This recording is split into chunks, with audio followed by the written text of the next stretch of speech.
The Strange Tales of Virgil Kaylock.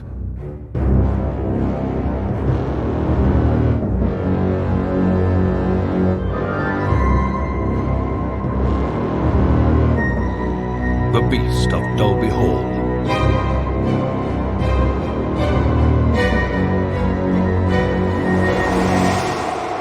Chapter 2. I was pulled from my sleep one morning by a hullabaloo coming from the lower reaches of the house. I scrambled to get dressed and see what the commotion meant, and rushing downstairs, I found the kitchen in turmoil. Oh, the poor thing, and on her own doorstep. It's too much, it's too Be quiet, much. Mrs. Byers. Carter! Carter! Oh, Mr. Kaylock, what I seen is horrible. It's just horrible. All right, Mrs. Byers. We'll get it all cleared up. These things happen. Try not to get hysterical. Mr. Carter will get rid of it. The kitchen door was open, and there, upon the stone step, as if it had been left as a gruesome gift, was the bloody remains of the dog.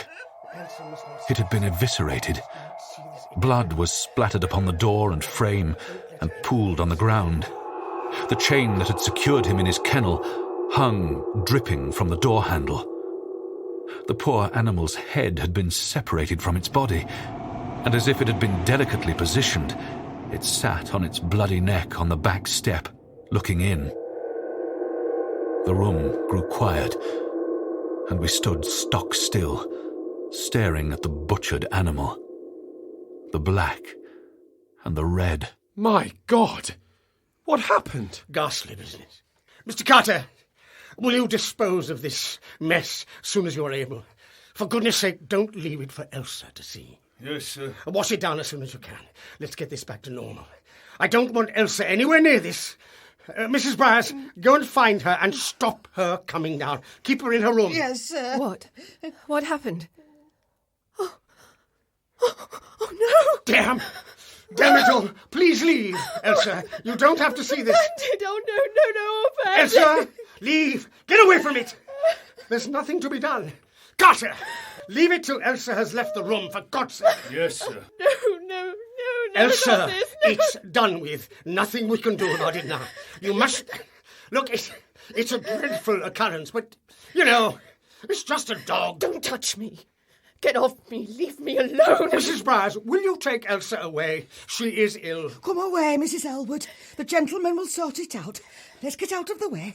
Come with me, Mrs. Elwood. Bandit, not this. It's happening again. The poor thing. Come on now, madam. Let's get you back upstairs. Carter, don't stand and stare. Get on with it. Sir. What happened? I should think that was obvious. The dog has died on our doorstep.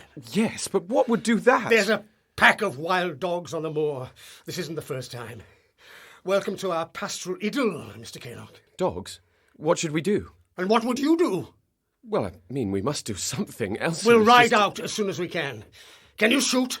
No, not at all. Well, I'll not give you a gun then. But you may as well come with me. Put on some warm clothes. We'll ride out straight away. You might as well see the estate. Yes, of course. Carter, saddle the horses. See to this ghastliness afterwards. The damage is done. She's seen it now. Yes, sir. Quickly! At the stables in 10 minutes, Mr. Kaylock. Yes, right away. Within a short time we were saddled and riding out, Rufus clutching a shotgun. The moor was vast and cold. I had no bearings at all. It seemed to me to be a monstrous expanse. Damn dogs. We'll find them. Yes, I hope so. You having difficulty there? I'm not a practiced rider, sir. No, that's perfectly clear. Try to stay on top of the horse. I want no more accidents today. No, absolutely. Where should we look? Anywhere. Everywhere. The moor is immense. But if they're above ground, we should see them from miles off. Above ground? There are old mine workings, abandoned buildings, the odd cave. Who knows what else? I am not familiar with this miserable land, Kaylock, and I don't want to be. I wish I'd never come here. Yes, I see. I would prefer to be back in Bristol, having something like a life.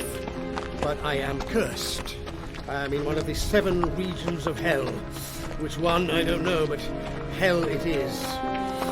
Welcome to hell. Stay close.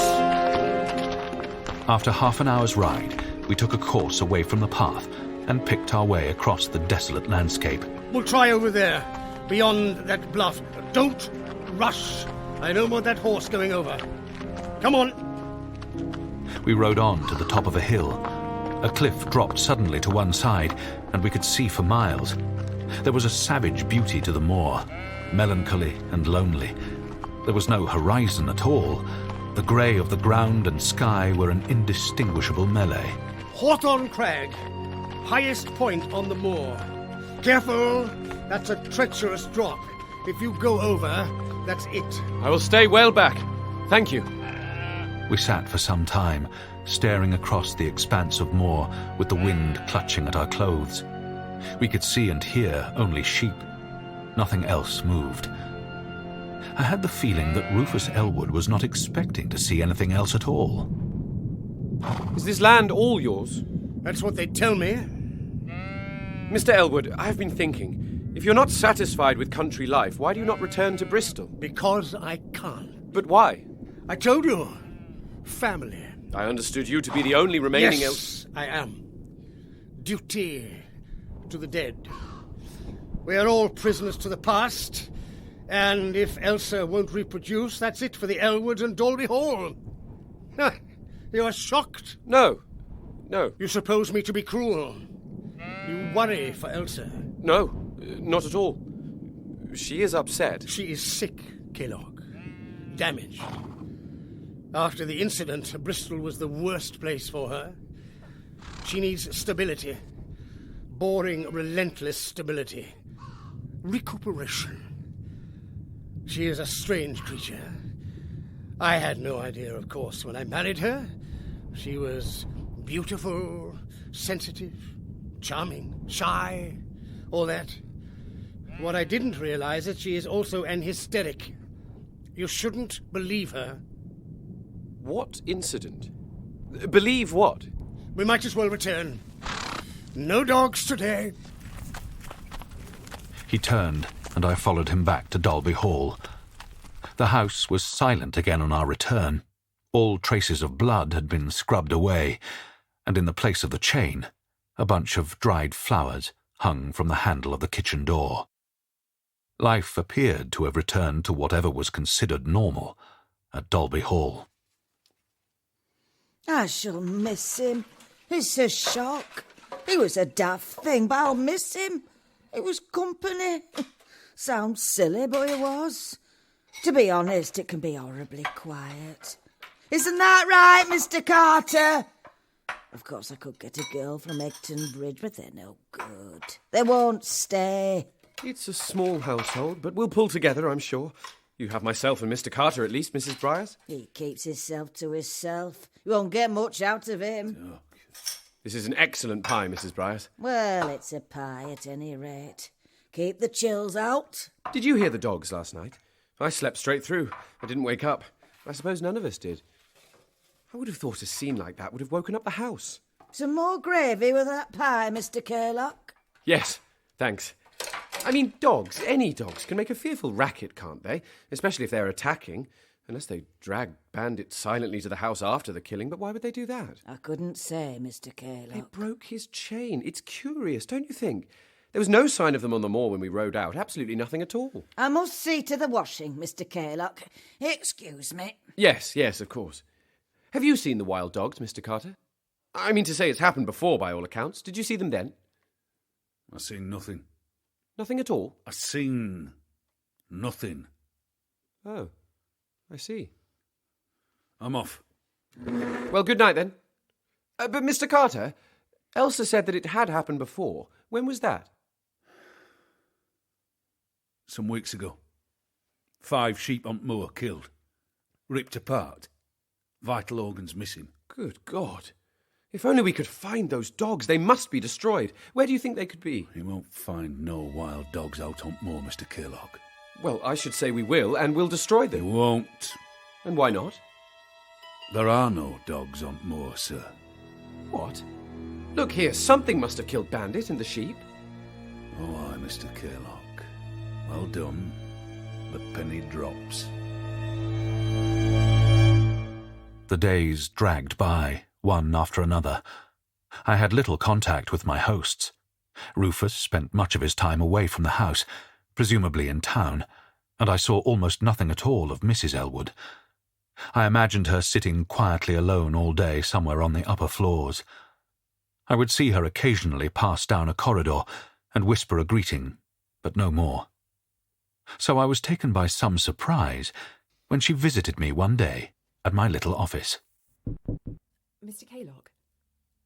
Mrs. Elwood, how pleasant to see you. Please, come in. Thank you. I'm sorry, I only have the one chair, but do please sit down. Thank you. No, I'm sorry to disturb you. No, not at all. I'm delighted to be disturbed. How may I help you? To be honest, I'm grateful to be distracted from the work. I'm happy to see somebody at last. Please, do sit down. Let me move these.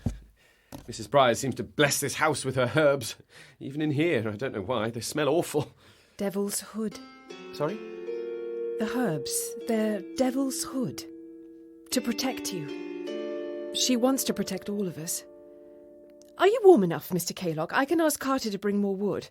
Thank you. That would be most welcome. Thank you. And you are comfortable here?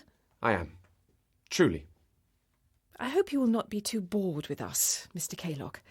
I am very grateful for your kindness, Mrs. Elwood, both you and Mr. Elwood, for taking me in. There is so little for a young man here at Dalby Hall, and you will find us very dull company, I suppose.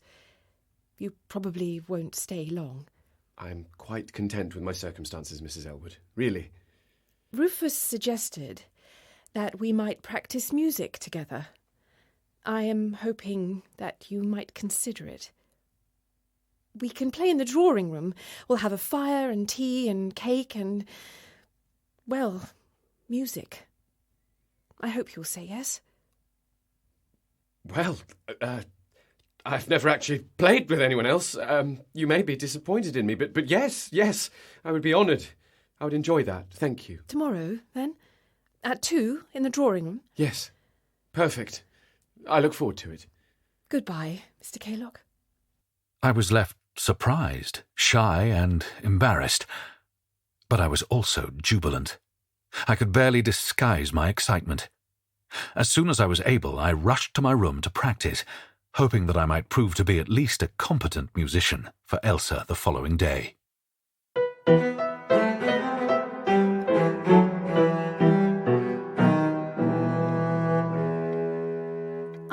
Out of practice, Mr. Kaylock. I apologise. No, it was wonderful. It was beautiful.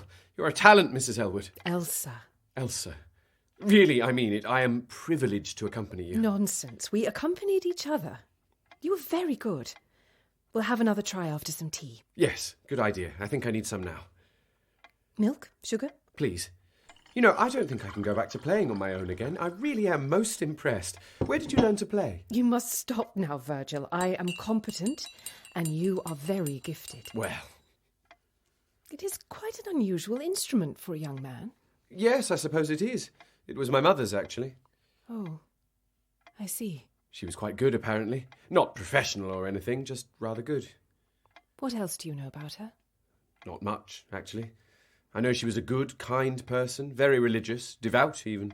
She would have been a wonderful mother, I'm certain, but there wasn't much mention of her when I was growing up.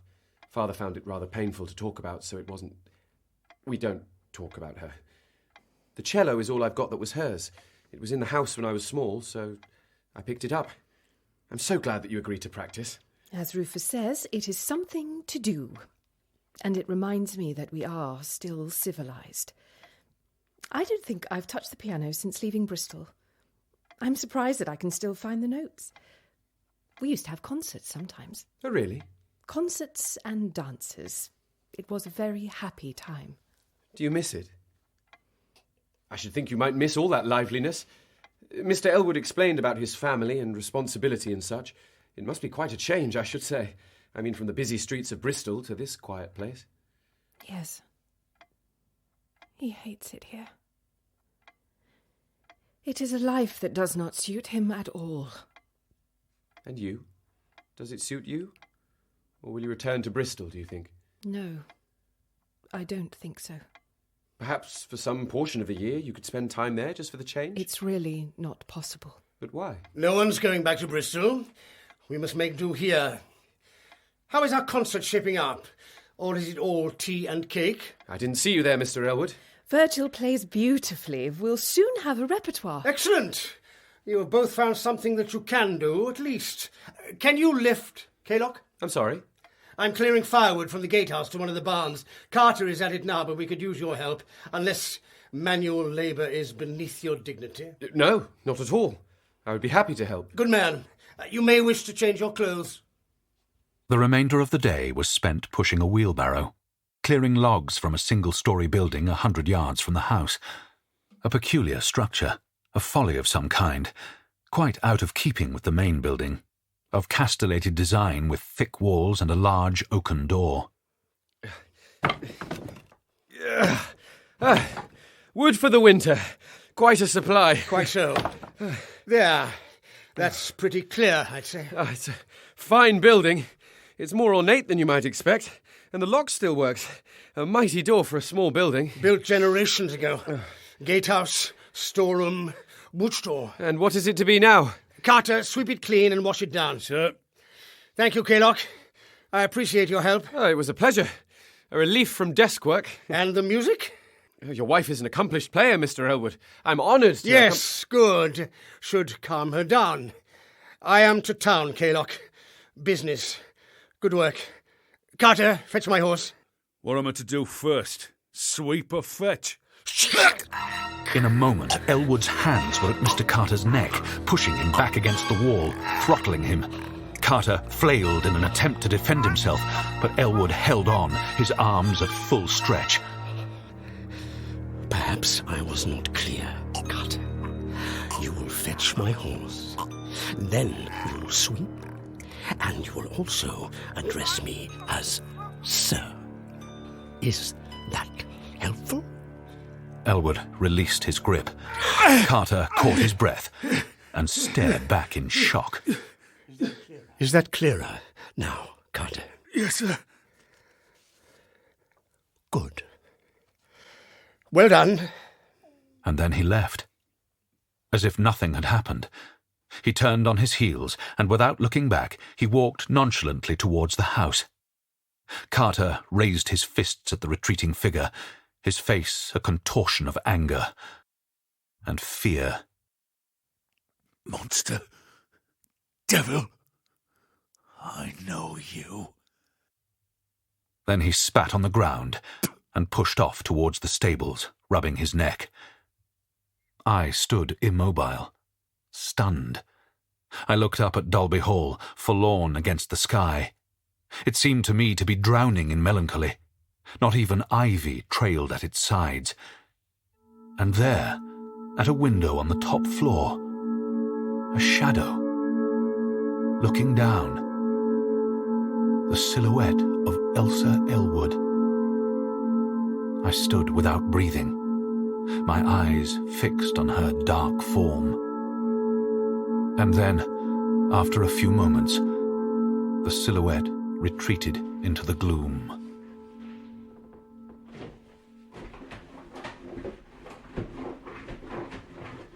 The kitchen is the heart of the house, Mrs. Briars. A credit to you. Thank you, Mr. Kaylock. That's kind. You keep a tight ship, too. Well, it needs mopping out once a day. The mud that Mr. Carter walks in on his boots. It's a blessed relief to have your permission to dawdle here, I must say. Oh, you're always welcome, sir. Nice to have the conversation. I get nothing out of Mr. Carter there. I said I get nothing out of you, Mr. Carter. Words are cheap. Not round here, they're not. They're in short supply. Move your feet. And would you not bring that gun in here? This is the kitchen. It's staying with me. Mrs. Briars, Mr. Kaylock. why did the Elwoods leave Bristol? Well, now, wasn't my place to ask, but I don't believe they were happy times, Mr. Kaylock. I understand they needed a change. Well, on the contrary, Mrs. Briars, Elsa told me that they were very happy times. They had concerts and quite a sociable time, she said. Well, then you know more than I do, Mr. Kaylock. It's strange, isn't it, to leave the society and warmth of a town, a community, and disappear into the wilds like this? Well, I don't know. But what I do know is that Elsa is fragile, and the city was too much for her. She's delicate, and the events in Bristol were too much. What events? Oh, that's enough, Mr. Kaylock. I've work to do. There's the hallway to mop. But really, what events? Don't walk on my wet floor. Mrs. Briars, what events? Do you know, Mr. Carter? Know what? Why they up sticks and left Bristol? What events? The murders. Murders? Better get moving. Hold on, Mr. Carter. What murders? I don't know out. Ask Mrs. Briars. I've got work to do. Mrs. Briars? Mrs. Briars. I'm sorry, Mrs. Briars, but you will have to explain. The murders? Mr. Carter said there were murders. The Bristol murders, Mr. Kaylock. Surely you heard of them. Not at all. Well, you have now, so if you'll excuse me... I'm sorry, Mrs. Briars, but you'll have to give me more than that. What happened? Please. 2 years ago, 3 dead, a woman and 2 men, torn to pieces in Bristol. Really? How terrible. Yes, terrible, Mr. Kaylock. Some monsters don't hide away on the moors. Some of them walk amongst us. And who did it? Well, I don't know. No one knows. The Beast of Bristol, whoever that is. No one was caught. No one. It was ghastly. Rumours were rife. It was said that it wasn't human. A demon or the devil. It was in all the papers. Blood and gore. Missing bits. Oh, I'm not talking about it anymore, Mr. Kaylock. And that was... We mustn't talk about it, Mr. Kaylock. But that was the reason Mr. and Mrs. Elwood left. To safety. She was frightened. Who wouldn't be? She couldn't stay, not after that. She saw him. Yes, she saw him. Clear as day, the beast himself, setting about the body. Yes, her own housemaid, killed in her own house. Oh, you can't imagine it. Good God. Changed her. Poor woman. She was ill for months. Still is. She couldn't speak for weeks. Wouldn't speak, not even to Mr. Elwood. And when she did, she couldn't remember. She wouldn't say who done it. She couldn't describe him. She was in shock. I don't want to talk about it. I have work to be getting on with. And with that, she turned with mop and bucket and disappeared into the house.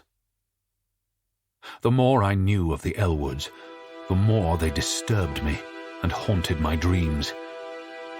Something was amiss, sinister even. I believed that there was a piece of the puzzle that eluded me. And then, as the pieces gradually came together over the ensuing weeks, I wished that I had never found my way to Dalby Hall.